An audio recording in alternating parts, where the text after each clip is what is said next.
president because the Fed is sitting on its hands idle while we have an unemployment and labor crisis in this country. Peter Schiff is going to disagree strongly and vehemently with that. First of all, I think you overestimate what the Fed could do to help the economy. You don't create economic growth or jobs by printing money. What you do create is bubbles and inflation. You have to remember, it was the artificially low interest rates that were the principal cause of the housing bubble, and therefore the Fed is to blame for the financial crisis that ensued. So right now, we don't need more cheap money. Right? That is preventing the economy from restructuring along the lines that would actually give us lasting economic growth. We need much higher interest rates. Of course, that's going to bring on some short-term pain, but unfortunately, we need that to get the long-term gain. This is the liquidationist Andrew Carnegie. Let the prices let prices find a bottom. Let there be suffering and mass misery, and that mass misery will kind of wrench the pain out of the system. Remember, there's more misery if we don't bite the bullet, and we didn't follow Andrew Carnegie's advice during the 1920s. Hoover ignored it. He did what Obama is doing. He did what Roosevelt was doing. That's why the Depression lasted through the end of the Second World War. I'm not the economist at the table, so I'll throw it over to you guys, but I want to make two points in response to that. One, in terms of whether the Fed did or did not cause the housing bubble. I think one of the things that's important to recognize is that if you look at the history of capitalist economies, there are all sorts of bubbles that happen all the time, right? Throughout the history of capitalist economies, sometimes with central banks, sometimes without them. In fact, in Manias, Panics, and Crashes, Kilderbarger looks at, and this is the sort of canonical text, right, on financial crashes, is that even when you don't have a central bank, they come up with ways to fund the bubbles, right? So, yeah, but it's much bigger when you have a central bank and a government and fiat money, and we're going to suffer. But, the real fiscal cliff is not this phony one that we're talking about at the end of the year when the budget deficit might actually come down a little bit. The fiscal cliff is when interest rates skyrocket and the government can't afford to pay the interest on the enormity of the debt that's been accumulated in the last few years. Carl, I want you to respond to this. I mean, the one other thing I'll say is, I think it's important to distinguish, and I think Bernanke does, and other people who study this, distinguish between how the Fed is operating in normal times and how it's operating in post-crisis times, right? I mean, a crisis that it caused. Things are different when you have the fallout from a financial crisis that it caused. Right. So well, first of all, I mean, I don't know what point we want to debate this at, because I probably disagree with everything you said, but well, you'd be wrong.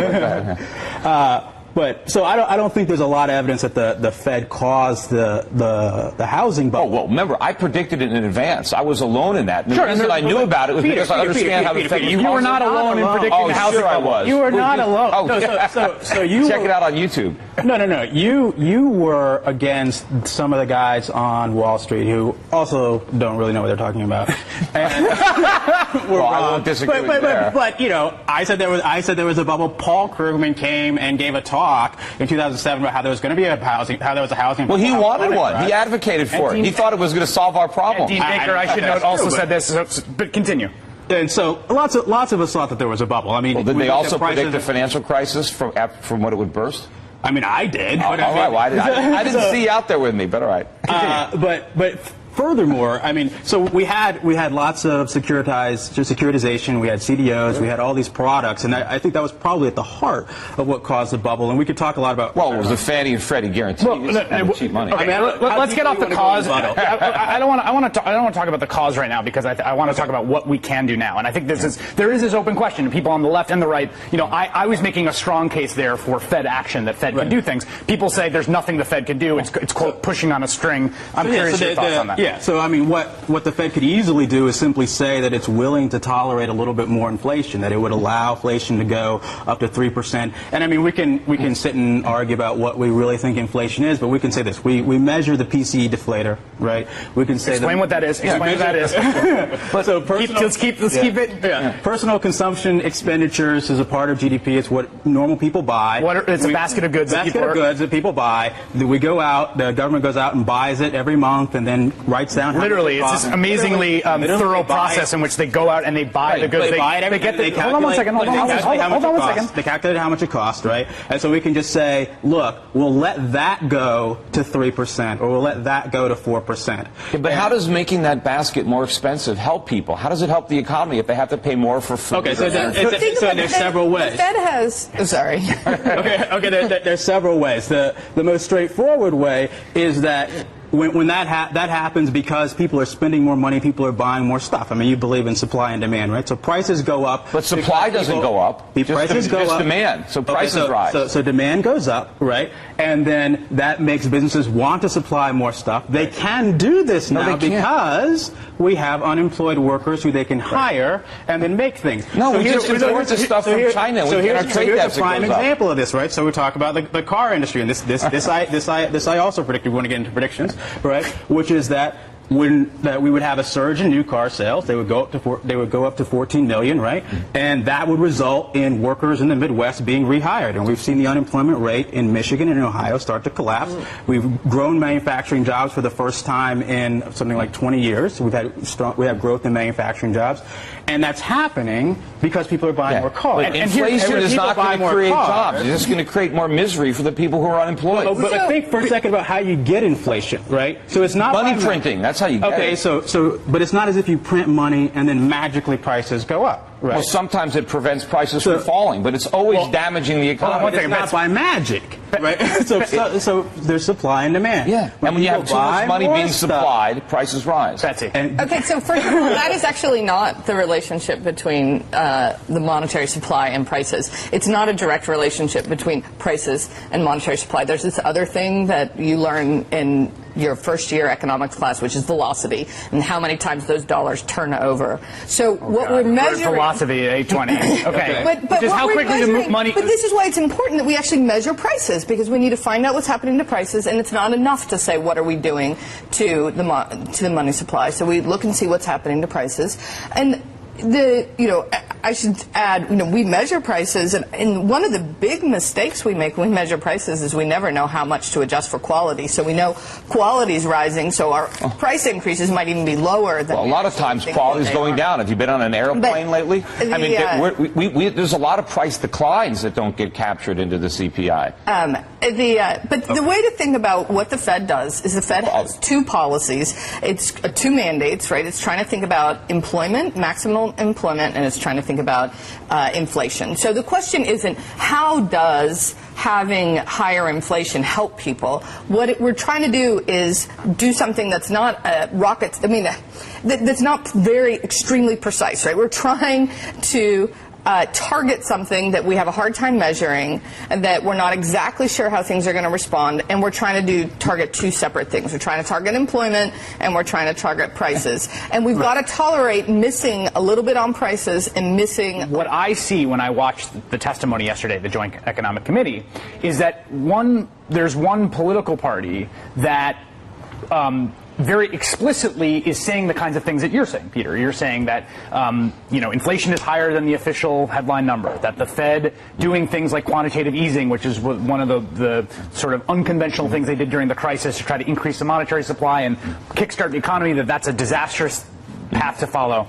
Ron Paul obviously has made these ideas quite famous, but it's spread throughout the Republican Party. It's now a kind of central Republican Party but I would idea. say most Republicans don't understand how bad it's going to get when the Fed does the right thing after having done the wrong thing for so long. When they finally let interest rates go up, it's going to be very problematic for a country that is so over-leveraged. Banks are going to fail. The government's going to have to default on a lot of its obligations. Because if you just think about how much we've borrowed, you mentioned what happened under Paul Volcker. Let's say in a couple of years, the official funded debt is $20 trillion. If interest rates go to 10%, it's going to cost us $1 trillion a year just to pay the interest on the national debt. People have been predicting the interest rate spikes for a while. They've been predicting very high levels of inflation. And it's going to happen. It has not happened yet. But let me ask you. I want to ask you this, because you're obviously the views that you hold and that are, I think, broadly in the sort of same conceptual area as Ron Paul and other people. Do you think that those views have become more popular among the Republican Party and have been articulated more over time? First, actually, my math was wrong. It's $2 trillion a year in interest at 20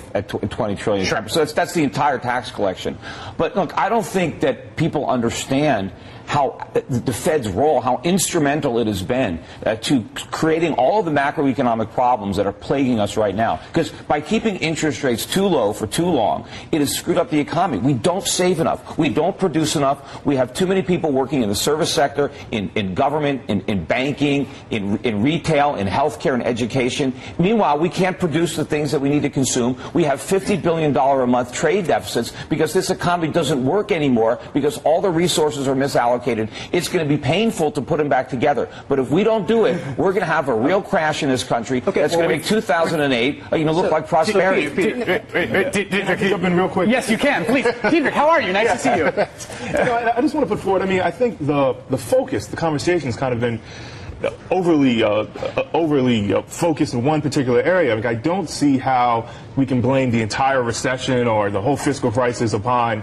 the Fed. And I also don't really see that the solution to everything is going to be strictly in monetary policy. I think most people generally agree that there is, and even in your introduction, you talked about that there's an overall political crisis. And I think it would behoove us to talk more about how maybe the Fed fits into that. But it's not just the Fed or nothing, and the Fed's going to solve it, because I don't believe just the Congress did help. It wasn't only the Fed. That's a really important point, and it's in fact the point that Bernanke made in his testimony, which was he said, I need some help from Congress. You guys have a job too. Fiscal policy and monetary policy work together, and nobody. But he's wrong, and he knows that, right? So we can say whatever, but Bernanke's wrong. Bernanke's wrong. Well, he lies too. He's not just wrong. What monetarists on the right and Keynesians on the left came to understanding of in the 90s or whatever is that the primary driver of business cycles is action by the Federal Reserve. Well, they were wrong. Ben Bernanke can alleviate the entire recession by himself if he so chose. No, he can't. He can make it much worse. No, but here's my point, though. And he has said that. Here's my point. Here's my meta point, which is important, and I think for people at home this is very important. You, Peter Schiff, your views have a lot of traction in the Republican Party. Not really. Yeah, no, maybe with Ron Paul, but not. He's not the typical Republican. Well, here, look. I'll show you. Let's show Mitt Romney talking about. Bernanke have a job in your administration?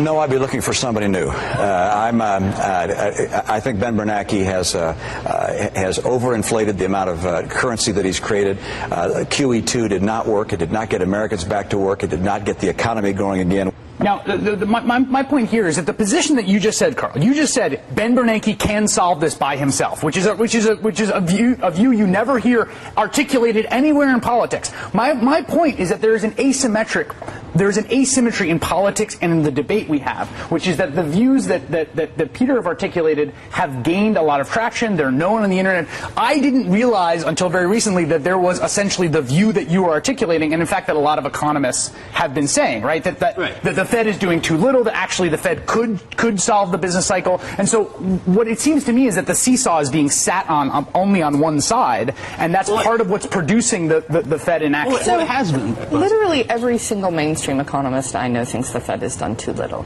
And that's the problem. These guys are wrong.